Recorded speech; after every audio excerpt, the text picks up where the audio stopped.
नमस्कार दोस्तों, स्वागत है आप सभी का हमारे इस चैनल ज्ञान इन हिंदी पर। दोस्तों, अगर आप भी अपनी लाइफ में कुछ नया सीखने की चाह रखते हैं तो इस चैनल को अभी सब्सक्राइब कर ले।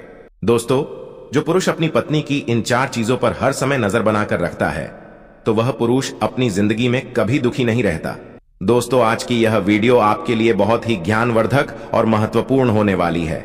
आज की इस वीडियो में आप जानेंगे कि पति को अपनी पत्नी की किन चीजों को हमेशा देखता रहना चाहिए जिससे उसे कभी पछताना ना पड़े और अपनी जिंदगी में कभी दुखी ना होना पड़े।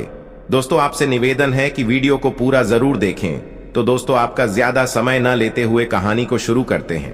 प्रिय बंधुओं, बहुत समय पहले की बात है। किसी नगर में विक्रांत नाम का एक सेठ रहता था।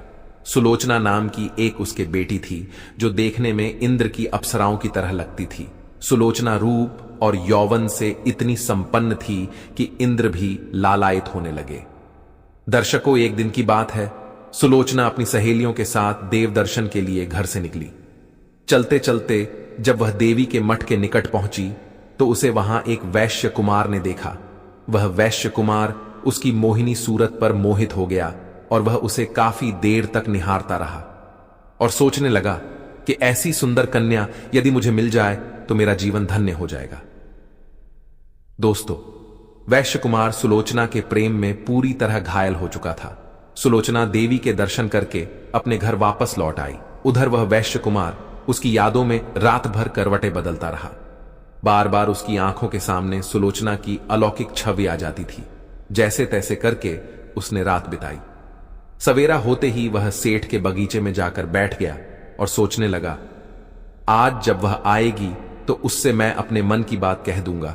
प्रिय दर्शकों, संयोग से उस दिन सुलोचना अपने बगीचे में टहलने के लिए गई और उसकी सहेलियां पीछे रह गईं। मौका पाकर वह वैश्य कुमार सुलोचना के पास गया और बोला, हे चंद्रबंदनी, जब से मैंने तुम्हें देखा है तब से मेरी रातों की नींद, सारा सुख चैन नष्ट हो गया है। मैं तुम्हारे बिना इस संसार में जीना नहीं चाहता। यदि आप चाहती हो कि मैं बेमौत न मरूं तो मेरे प्रेम को स्वीकार कर लो और एक बार मेरे गले लिपट जाओ। प्रिय दर्शकों, उस वैश्य कुमार की बात सुनकर सुलोचना कहने लगी, हे युवक, मेरे पिता ने मेरा विवाह कही और पक्का कर दिया है और थोड़े ही दिनों में मैं उसकी पत्नी बनने वाली हूं। इसलिए आप मेरी आस छोड़कर चले जाइए। यदि मेरे पिता ने जान लिया तो तुम्हें यहां के राजा से कहकर फांसी पर चढ़वा देंगे। प्रिय बंधुओं, कहते हैं कि जिस तरह कौवा रात में नहीं देख सकता और उल्लू दिन में नहीं देख सकता, उसी तरह कामी पुरुष को ना दिन दिखता है और ना ही रात। वह वैश्य कुमार उसे किसी भी हालत में पाना चाहता था। दोस्तों, वैश्य कुमार की अत्यधिक जिद्द देखकर पहले तो सुलोचना ने उसे समझाने का बड़ा प्रयास किया, लेकिन जब वह नहीं माना तो सुलोचना ने उसे एक बात कही कि देखो, मेरा विवाह तय हो चुका है। मैं तुम्हारी स्त्री तो नहीं बन सकती, परंतु हां, मैं तुम्हें एक बात का वचन देती हूं कि मैं तुमसे एक रात के लिए अवश्य मिलूंगी। पहले तुम मेरा विवाह हो जाने दो, मेरा पिता कन्यादान का फल प्राप्त कर ले, उसके बाद मैं तुमसे जरूर मिलूंगी। प्रिय दर्शकों, इतना कहकर सुलोचना अपने घर लौट आई। कुछ दिनों के बाद सुलोचना के पिता ने उसका विवाह कर दिया। वह वैश्य कुमार उस दिन का इंतजार करने लगा और सोचने लगा कि वह कौन सा दिन होगा जब सुलोचना उसके साथ एक रात बिताएगी। दर्शकों, जब इधर कई दिन बीत गए पर सुलोचना अपने ससुराल से लौटकर नहीं आई तो वैश्य कुमार सोचने लगा कि कहीं ऐसा तो नहीं कि वह मुझसे उस दिन का झूठा वादा करके चली गई। यही सोचकर वह वैश्य कुमार सुलोचना के ससुराल का पता लगाता हुआ उसी के ससुराल में पहुंच गया और वहां पहुंचकर एक भिक्षु का रूप बना लिया और भिक्षा मांगते मांगते सुलोचना के घर के द्वार पर भी जा पहुंचा। उधर जब सुलोचना भिक्षा लेकर आई तो वो उसे देखते ही पहचान गया और बोला, प्रिय, क्या तुमने मुझसे झूठा वादा किया था कि मैं एक दिन तुमसे जरूर मिलूंगी? क्या तुम्हें पता है मैंने इतने दिन कैसे गुजारे हैं? एक एक दिन एक वर्ष के समान व्यतीत हुआ है। भिक्षुक की बात सुनकर सुलोचना कहने लगी, देखो, मैं अब तक तुमसे नहीं मिल सकी, ये मेरी मजबूरी है, लेकिन जब तुम यहां तक आ ही गए हो तो परेशान मत हो। आज रात मैं तुमसे मिलने जरूर आऊंगी। तुम नगर से बाहर तालाब के किनारे बगीचे में मेरा इंतजार करना। दर्शकों, इतनी बात सुनकर उस वैश्य कुमार की खुशी का ठिकाना नहीं रहा और वह यह सोचने लगा कि कैसे भी सूर्य दिन में ही अस्त हो जाए और जैसे तैसे करके उसने दिन व्यतीत किया। जब रात हो गई तो वह उस बगीचे में छुपकर बैठ गया और सुलोचना के आने का इंतजार करने लगा। इधर सुलोचना ने क्या किया कि परिवार के सभी लोगों को भोजन कराया और कुछ भोजन थाली में रखकर अपने पति के पास पहुंची। सारे लोग तो भोजन करके सो चुके थे, लेकिन उसका पति अभी जाग रहा था। उसने अपनी पत्नी सुलोचना से जब आलिंगन करना चाहा, तो सुलोचना ने उसे ऐसा करने से रोक दिया और पलंग में उदास होकर बैठ गई। उदास देखकर उसके पति ने सोचा, जरूर आज किसी ने इससे भला बुरा कह दिया होगा, या हो सकता है मुझसे कोई भूल हो गई हो। दर्शकों, सुलोचना का पति उसे बार बार मनाने का प्रयास कर रहा था और उसके दुखी होने का कारण पूछ रहा था और कहने लगा, प्रिय, काफी दिन से तुम अपने माता और पिता से नहीं मिल पाई हो। कहीं तुम इसलिए तो उदास नहीं हो, या फिर हमारे घर में किसी ने तुम्हारा अपमान कर दिया है? मुझे साफ साफ बताओ, आखिर बात क्या है? मैं तुम्हारी परेशानी दूर करने का प्रयास करूंगा। पत्नी का दुख दूर करना पति का धर्म है। पत्नी किसी बात को लेकर दुखी रहे और पति उस पर ध्यान ना दे तो ऐसे पति को धिक्कार है। माता पिता से अलग होकर, अपने भाई बहन का त्याग कर, अपने मायके के संबंध संबंधियों को भुलाकर एक स्त्री सिर्फ अपने पति के आश्रय में रहने के लिए ही आती है, चाहे सास पूछे या ना पूछे, और ससुराल में कोई बात करें या ना करें, परंतु पति को उसका हर हाल पूछना चाहिए। वह किस तरह खुश रहेगी, उसे हर तरह से खुश रखना चाहिए। प्रिय दर्शकों, यदि पुरुष अपनी पत्नी की इन 4 बातों पर नजर बनाए रखे तो उसका जीवन खुशियों से भर जाएगा। पहली बात, वह अपने मां बाप से अलग होकर अकेलापन तो महसूस नहीं कर रही है। दूसरी बात, पूरे घर का काम करते करते कहीं वह थका हुआ तो महसूस नहीं कर रही है। कहीं उस पर काम का बोझ अधिक तो नहीं डाल दिया है और वह आपसे कहने की हिम्मत नहीं जुटा पा रही हो। वह आपसे ना भी कहे तो उसकी समस्या को समझकर पति को चाहिए कि उसका काम कम करने का प्रयास करे। तीसरी बात, घर परिवार में कोई उसे व्यर्थ परेशान तो नहीं कर रहा है, कोई उसे अपशब्दों का प्रयोग तो नहीं कर रहा है जिससे वह अपने आप को अपमानित महसूस कर रही हो। चौथी बात, कहीं घर में रहते रहते वो बोर तो नहीं हो रही हैं। यदि ऐसा है तो पति उसे अपने साथ बाहर घुमाने ले जा सकता है। कई बार पत्नियों की यह आदत होती है कि वह छोटी मोटी बीमारी को छुपा लेती है। पति का धन खर्च न हो जाए इसलिए वे अपने कष्ट को सहन कर लेती हैं, पति से कहती नहीं। तो पति को चाहिए कि उनके स्वास्थ्य को लेकर हर समय सक्रिय रहे।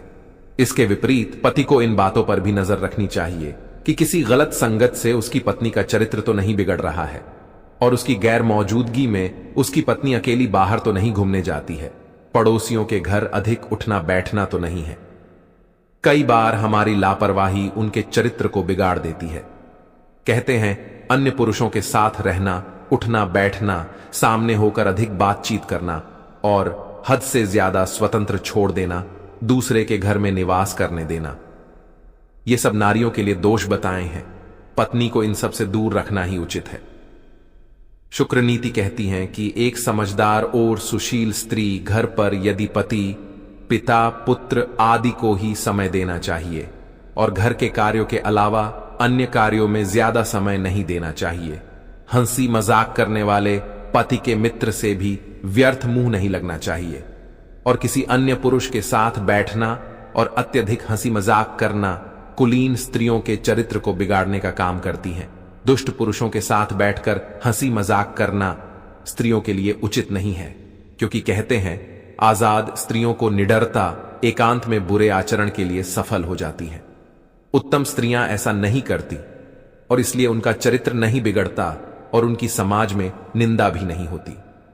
प्रिय दर्शकों, सुलोचना के उदास होने का कारण जब उसके पति ने पूछा तो वह कहने लगी, हे प्रियतम, तुमसे बढ़कर मेरे लिए इस संसार में कोई नहीं है, लेकिन आज मैं तुमसे एक बात कहना चाहती हूं, यदि मेरी गलती को क्षमा कर दो तो।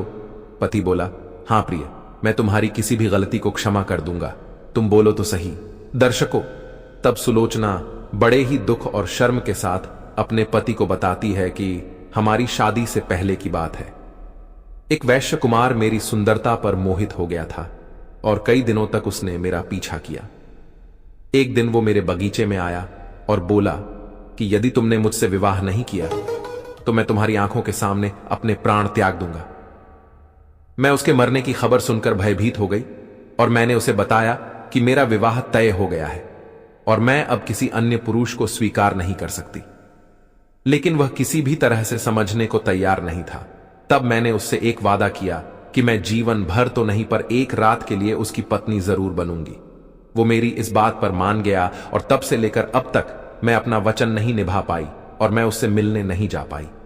वह इंतजार करता करता वह हमारे घर के दरवाजे तक आ गया। मैंने आज रात उसके पास जाने का वादा किया है, इसलिए आप मुझे आज्ञा दें तो मैं अपना वचन निभा सकूं। प्रिय दर्शकों, पत्नी की ऐसी बातें सुनकर पति की सांसें थम गई।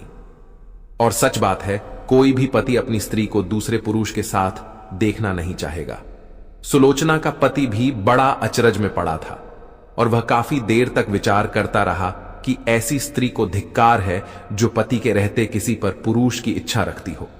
काफी देर सोच विचार करने के बाद उसने अपनी पत्नी को उसके पास जाने की आज्ञा दे दी। पति की अनुमति मिलते ही सुलोचना भोजन की थाली लेकर वैश्य कुमार से मिलने के लिए चल दी। घोर अंधेरा था। रात्रि में वह उस बाग की ओर चली जा रही थी। तभी रास्ते में एक चोर चोरी करने के लिए जा रहा था। सुलोचना को देखकर चोर ने उसका रास्ता रोक लिया और बोला, तुम कौन हो और रात के अंधेरे में किससे मिलने जा रही हो? दर्शकों, तब सुलोचना डरते हुए कहने लगी, देखो मेरा रास्ता छोड़ दो, मैं किसी जरूरी काम से बाग में जा रही हूं। चोर बोला, शायद तुम यह नहीं जानती कि मैं एक चोर हूं और हाथ में आए धन को कैसे छोड़ दूं। सुलोचना ने कहा, देखो तुम मेरे सारे गहने ले लो, मगर मुझे अपना वचन निभा लेने दो। चोर ने पूछा, कैसा वचन? तब सुलोचना ने उसे पूरी कहानी सुनाई। चोर उसकी कहानी सुनकर दंग रह गया और बोला कि बड़ी सत्यवती हो जो अपना वचन निभाने के लिए अपने पति की आज्ञा लेकर आई है।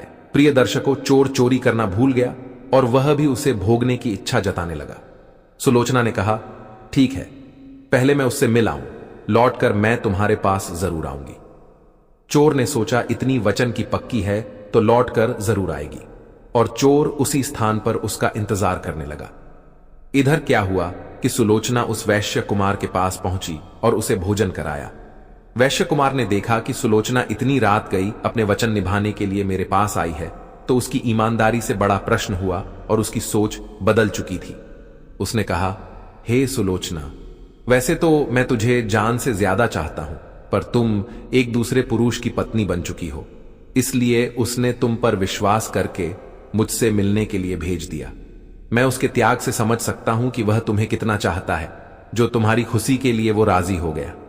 एक पति के लिए सबसे बुरा दिन होता है जब उसकी स्त्री किसी और पुरुष से मिलने जाए। मैं उसके विश्वास और प्रेम की ओर तुम्हारे वचन की बलि नहीं चढ़ा सकता। जाओ, तुम अपने पति के पास लौट जाओ। इतना कहकर वैश्य कुमार ने सुलोचना को वापस लौटा दिया। लौटकर सुलोचना उस चोर के पास आई। चोर ने पूछा, कहो जिससे तुम मिलने गई थी उससे मिल आई? तब सुलोचना ने बताया कि मैं उससे मिलने तो गई, पर उसने मेरी सत्यता को देखकर छुआ तक नहीं। वैश्य कुमार ने जितनी बातें कही थीं उसने सब चोर को सुना दी। सुलोचना के मुख से वैश्य कुमार की बातें सुनकर चोर का भी मनोभाव बदल गया और उसने कहा, यदि ऐसी बात है तो जाओ, मैं भी तुम्हें हाथ नहीं लगाऊंगा और तुमसे तुम्हारे गहने भी नहीं लूंगा। प्रिय दर्शकों, चोर उसे कुछ दूर तक छोड़ने आया। सुलोचना अपने पवित्र चरित्र के साथ अपने पति के पास लौट आई। पति ने पूछा तो उसने सारी कहानी सुना दी। पति ने देखा कि सुलोचना जैसे गई थी वैसे ही वापस लौट आई है। उसके हाव भाव, शरीर की रूपरेखा को देखकर पता चलता है कि वह शुद्ध और पवित्र है। तो उसके पति ने उसे पतिव्रता स्त्री मानकर उसका सम्मान किया। दर्शकों, अब सवाल यह है कि इस कहानी में सबसे बड़ा त्याग किसका रहा, उसके पति या वैश्य कुमार का, या फिर उस चोर का? पति का त्याग तो यह था कि उसने अपनी पत्नी की बात मानकर उसे दूसरे पुरुष के पास भेजा। वैश्य कुमार का त्याग यह था कि जाने कितने दिनों से वह सुलोचना से प्रेम कर रहा था और मिलने के लिए छटपटा रहा था। उसके लिए उसने भिक्षु का भेष बनाया और अपने घर को छोड़कर सुलोचना के ससुराल आया और फिर उसे जाने दिया।